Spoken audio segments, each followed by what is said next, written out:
मैंने कहा था टेंस, बाबा टेंस है। इसके 3 बच्चे हैं। इसका नाम है प्रेजेंट, एक का नाम है पास्ट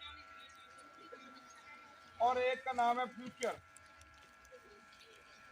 मैंने बताया था बाबा टेंस के 3 बच्चे हैं, प्रेजेंट, पास्ट और फ्यूचर। उन तीनों के दरमियान बाबा टेंस ने एक मुआहदा कराया कि नाम एक ही रखने हैं। पहले बच्चे का नाम एक, दूसरे का भी नाम एक, तीसरे का भी नाम एक, चौथे का, तमाम ने मिलकर नाम एक ही रखना है। तो पहले बच्चे का नाम बेटा क्या रखा? इंडेफिनिट। क्या रखा? अब जिसको नाम ना आए तो फिर देख लेना। अब तीसरी दफा पढ़ा रहा हूं मैं इसको। और दूसरे बच्चे का नाम रखा कंटिन्यूस। क्या रखा बेटा?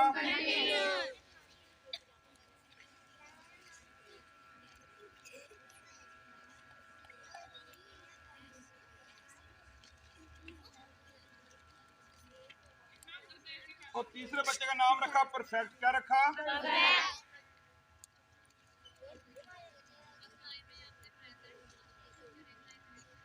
और चौथे बच्चे का नाम रखा परफेक्ट कंटिन्यूस।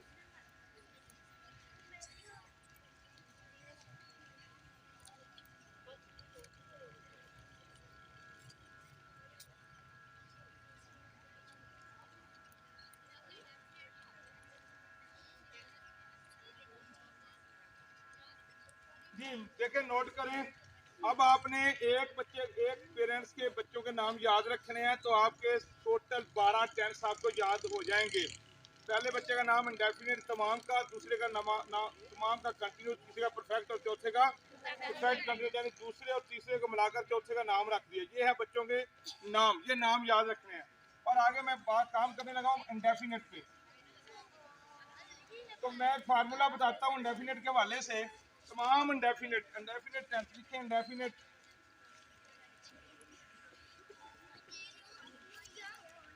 जो है इसमें होता क्या है, मेन चीज नोट करें। इंडेफिनिट में सबसे पहले सब्जेक्ट का इस्तेमाल है। तमाम इंडेफिनिट की बात करने लगा हूँ। सब्जेक्ट इस्तेमाल होता है सबसे पहले, और उसके बाद मैंने कहा था इसमें वर्ब होती है। वर्ब की फर्स्ट फॉर्म और सेकंड फॉर्म प्लस सब्जेक्ट। ये जो इंडेफिनिट है इसमें सब्जेक्ट होता है। तमाम इंडेफिनिट, तीनों इंडेफिनिट की बात करने लगा हूँ। इसमें सब्जेक्ट फर्स्ट फॉर्म या फिर सेकंड फॉर्म और या फिर ऑब्जेक्ट, ये तीनों में इस्तेमाल होता है। अब देखते हैं किस किस में ये इस्तेमाल होता है। और से देखते जाएं। ये इंडेफिनिट है, इसकी पहचान क्या है? सबसे पहले ये उर्दू में पहचान क्या है? प्रेजेंट इंडेफिनिट की उर्दू में पहचान है ता है, ती है, ते है। जैसे वो स्कूल जाता है, वो खेलता है, वो दौड़ते हैं, वो पढ़ता है। तो जब ता है एंड पे आएगा, ते है, ती है आएगा, तो इसका मतलब सिंपल सेंटेंस है, वो है प्रेजेंट इंडेफिनिट। इसकी उर्दू में पहचान है। जब इंग्लिश में करेंगे तो वही इसका सब्जेक्ट है। उसके बाद फर्स्ट फॉर्म है और साथ एस और ई एस का सिंगुलर। ये जो थर्ड फॉर्म होती है सिंगुलर, उसका ये सिंगुलर जो है सिंगुलर, वैसे सोचने सिंगुलर के साथ एस या एस का इस्तेमाल होगा, प्लूरल के साथ नहीं होगा। अगर कोई जैसे वो फुटबॉल खेलता है तो इसके साथ एस हो या ई एस आएगा। अगर वो फुटबॉल खेलते हैं तो एस और ई एस नहीं लगेगा। तो सब्जेक्ट प्लस ऑब्जेक्ट होता है। आगे इंडेफिनिट है। पास्ट इंडेफिनिट की उर्दू में पहचान है, एंड पे अलिफ आता है, छोटी ही आती है, जब बड़ी ही आती है। जैसे वो स्कूल गया, उसने खेला, उसने पढ़ा, एंड पे आता है अलिफ छोटी है, बड़ी है, या फिर ता है, था, ती थे, थी या ते थे। ये इसका उर्दू की पहचान है। इंग्लिश में पहचान बेटा इसकी इसी तरह। ये सब्जेक्ट और ऑब्जेक्ट जो है ये हमेशा लगेगा हर किसी के साथ। यानी कि एक काम होता है, कोई भी काम करना है, आप पढ़ रहे हैं, खेल रहे हैं, एक काम करने वाला होता है जो काम कर रहा है वो होता है, और एक जिस पे काम किया जा रहा होता है। दो हर सेंटेंस में मस्ट होते हैं, काम करने वाला और जिस पर काम किया जा रहा है। तो जिस काम करने वाला सब्जेक्ट होता है और जिस पर काम किया जा रहा होता है वो क्या होता है? वो ऑब्जेक्ट होता है। वो क्या होता है?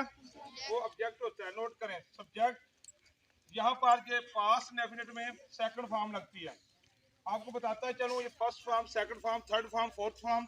जो सेकंड फॉर्म जब बात आएगी तो सेकंड फॉर्म जस्ट एक पॉइंट पे लगेगा, वो है पास्ट इंडेफिनिट। सेकंड फॉर्म खत्म होगी और किसी के बारे में सोचने की आपको जरूरत ही नहीं है कि सेकंड फॉर्म कहीं और लगती है, सिर्फ पास्ट इंडेफिनिट में सेकंड फॉर्म लगेगी। इसके साथ वही ऑब्जेक्ट आ जाएगा। इसकी उर्दू में पहचान है फ्यूचर इंडेफिनिट की कि वो है अलिफ छोटी ये और बड़ी ये और गा ये की। जैसे